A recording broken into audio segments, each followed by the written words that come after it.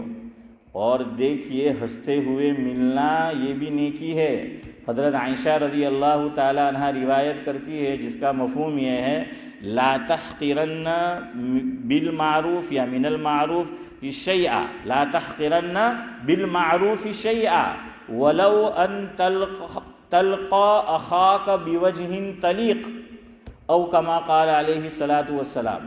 حضرت عائشہ رضی اللہ تعالی عنہ روایت کرتی ہے جس کا مفہوم یہ ہے کسی بھی نیکی کو چھوٹا مت سمجھو. نیکی کا کوئی کام بھی کیا ہے ذاکر بھائی چھوٹا مت سمجھو. فرمایا کہ تمہارا اپنے بھائی کے ساتھ ہنستے ہوئے مسکرا کر ملنا, عبدالصمد چچا, یہ بھی کیا ہے؟ نیکی ہے. فرمایا دیکھیے ایک تو بات یہ بیان فرمائی, قاعدہ بیان فرمایا کہ کسی بھی نیکی کو چھوٹی مت سمجھو. ہم چونکہ اس کو ذرا چھوٹی نیکی سمجھتے ہیں ہنسنے کا. فرمایا کہ اگر مسلمان سے ہنستے ہوئے ملے تو یہ بھی کیا ہے؟ نیکی ہے. یہ بھی کیا ہے؟ نیکی ہے. تو سمجھ آیا؟ دوسرا تو 3 کام کرنا ہے. مسلمان سے ملو, نمبر 1 ہنستے ہوئے ملو, ہے سعید بھائی. نمبر 2 سلام کرو. نمبر 3 اس کو دعا دو. دعا کیا دینی ہے؟ ازحق اللہ سنک. یہ دعا ہے, حدیث میں آئی. اس کا معنی یہ ہے, معنی ترجمہ میننگ مفہوم یہ ہے کہ اللہ تعالیٰ تجھے ہمیشہ خوش رکھے. تو کچھ ہے تو پیٹ میں مروڑ تھا یہ دعا دے سکتے ہیں. ارے اپنا تو الٹا معاملہ ہے جاوید بھائی. کوئی نے آج جپڑے خوش જોઈ લે ને તો કે આ નક્કી ઇન્ડિયામાં જમીન વેચાય લાગે હે ફારૂકભાઈ.